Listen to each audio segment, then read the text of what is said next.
بسم اللہ الرحمن الرحیم۔ قدر کی تلاش کرو۔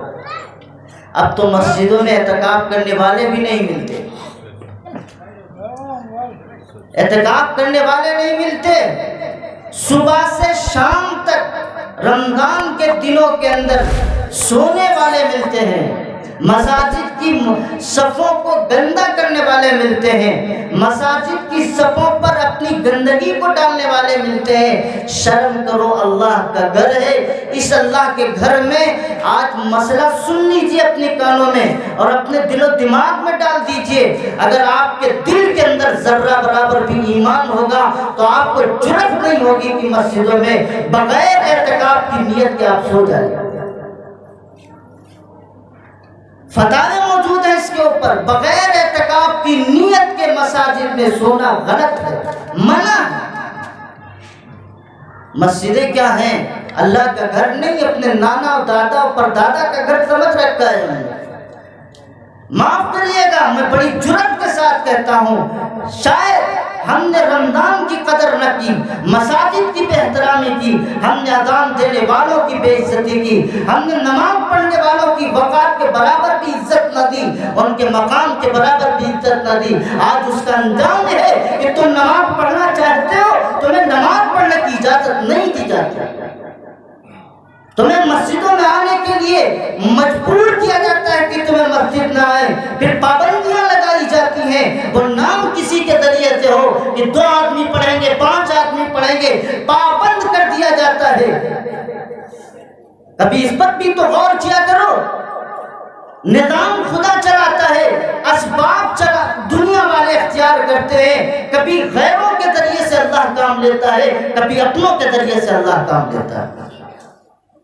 اس لیے یہ دھیان رکھو، ہم نے مساجد کی قدر نہیں کی، ہم نے رمضان کی قدر نہیں کی، ہم نے تراویح کی قدر نہیں کی۔ آج ہم پچھلے ماحول میں پچھلے سال کے رمضان میں ہم نے دیکھا لوگ اور ہمارے نوجوان بیٹھے گلیوں کوچوں کے اندر، جنہیں نماز پڑھنے کی توفیق نہیں، جنہیں جو نمازی جو بچے تھے جن کو ہم دیکھتے تھے کہ جن کی تہجد نہیں چھوٹتی تھی اور جن کا یہ عالم تھا کہ رمضان کے مہینے میں قرآن کی تلاوت کے علاوہ کوئی مشغلہ نہیں تھا، ان کے پاس بھی ایک بہترین سا موبائل رکھا ہوا ہے، عشاء کی نماز پڑھ کے آئے، بیٹھ گئے، 10 4 5 بیٹھے ہیں، اور کیا ہو رہا ہے؟ رمضان کے مہینے میں ہم گانے نہیں سنتے اور جناب والے کیا کرتے ہیں؟ ڈرامہ چل رہا ہے، کہاں کا؟ ترکی کا چل رہا ہے، اور ترکی کے ڈرامے پر اللہ جنت واجب کرے گا؟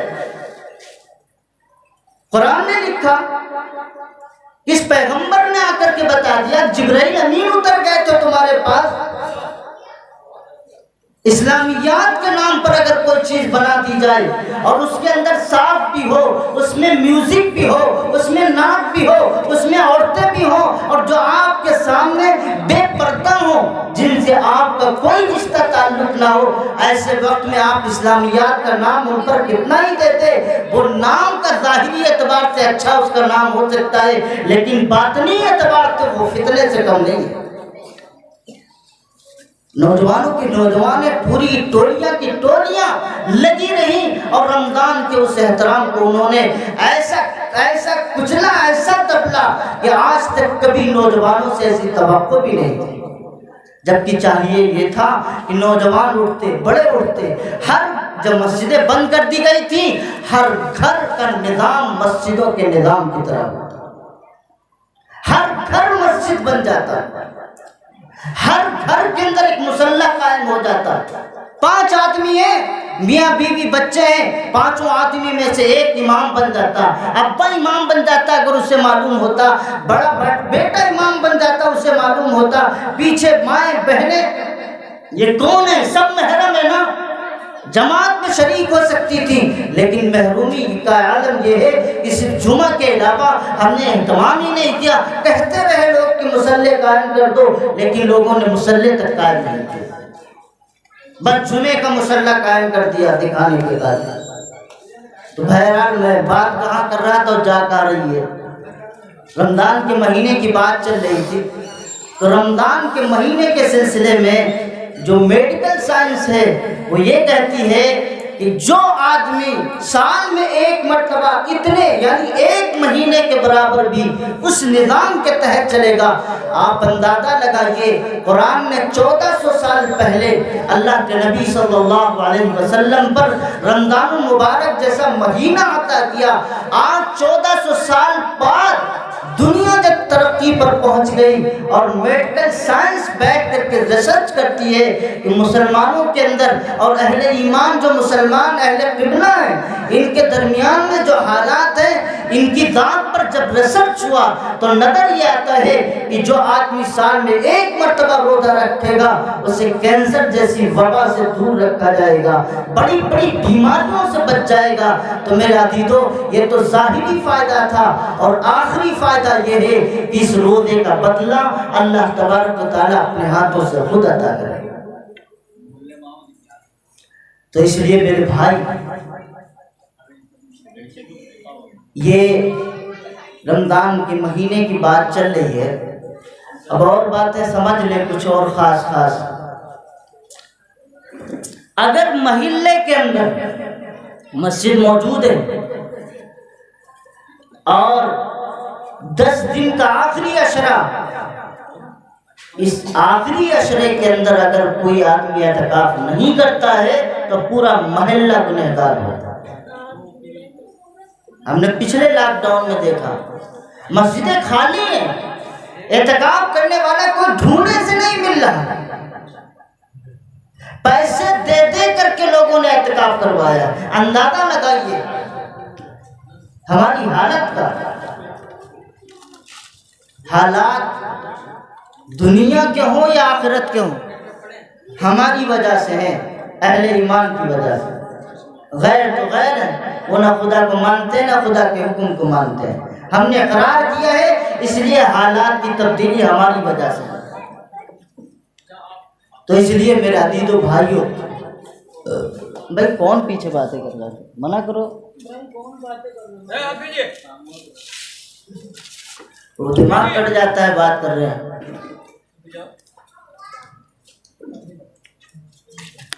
بہرحال میں کیا کہہ رہا تھا، رمضان کے متعلق بات ہو رہی ہے۔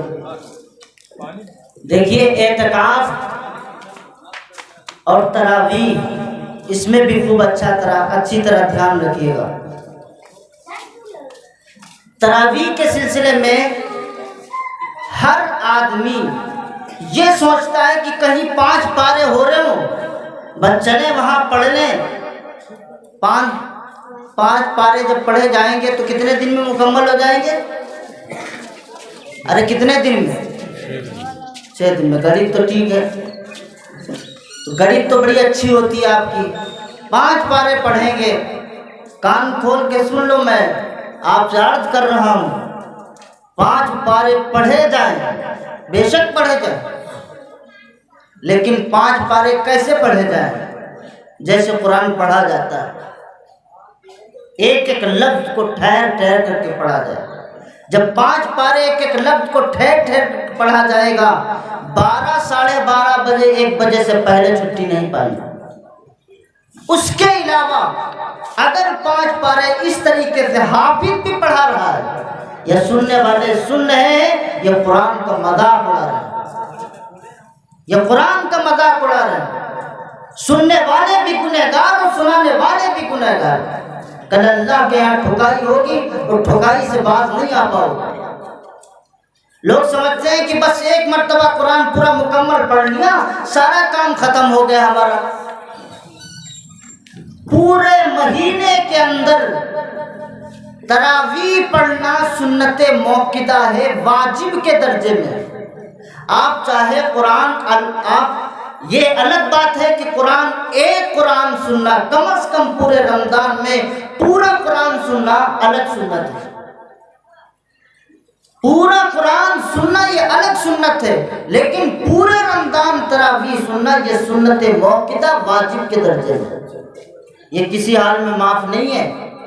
اس چکر میں مت رہیے گا کہ 10 پارے ہم نے 10 دن میں مکمل کر لیے، اب 20 دن ہم گشت کریں گے، ٹہلیں گے، ہم صرف فرض نماز پڑھیں گے اور باہر کو نکل لیں گے۔ پھر تمہارے تہجد پڑھنے سے کیا فائدہ جو تم سنت موقدہ نہیں پڑھ پاتے؟